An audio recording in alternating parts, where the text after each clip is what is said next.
Hi mga kabilas!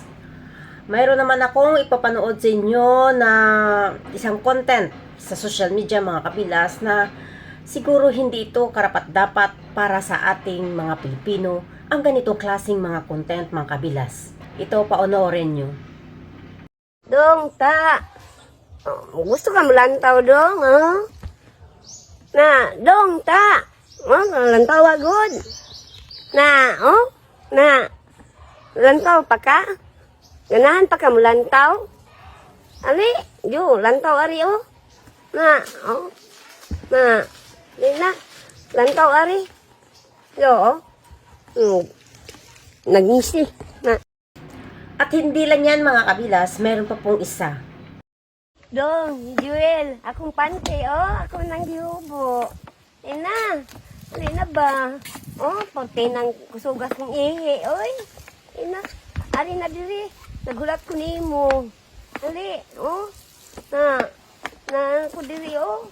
Na, sige nang singirit akong ihi. Tinaw na kaayo. Ina, Dong, Jewel.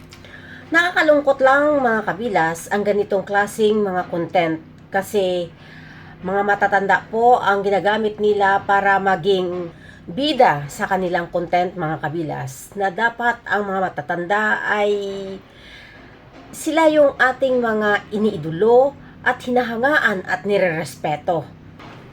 Hindi katulad nito mga kabilas na puro kabastusan ang ating makikita sa kanila. At take note mga kabilas, dahil lahat ng content nila, puro kabastusan mga kabilas at puro sila matatanda. Hindi lamang yan isa mga kabilas, dalawa, tatlo yata yan sila mga kabilas. Basta wala ka pong magandang makukuhang aral sa kanilang mga content, puro kabastusan po. Dapat po sa mga ganitong klaseng mga content mga kabilas ay nire-report. Ito yung dapat ang nire-report ng mga pages. Dahil nagsisimula pa lamang sila mga kabilas, nasa 10k followers pa lang yan, lamang sila. Hindi ba dapat na ang mga lula sila yung nagpupayo sa kanilang mga apo at mga anak? Dapat sila yung ating mga nirerespeto.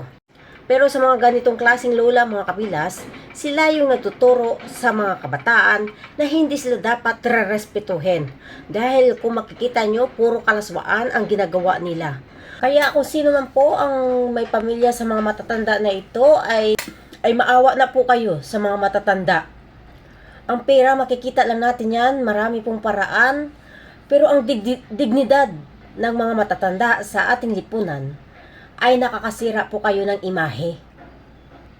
Maari naman po tayo mag-content ng makapagbigay aral sa ating kapwa-tao bilang isang matanda, hindi po bilang isang matanda na magbibigay ng aral sa kapwa ng mga kalaswaan dito sa mundo.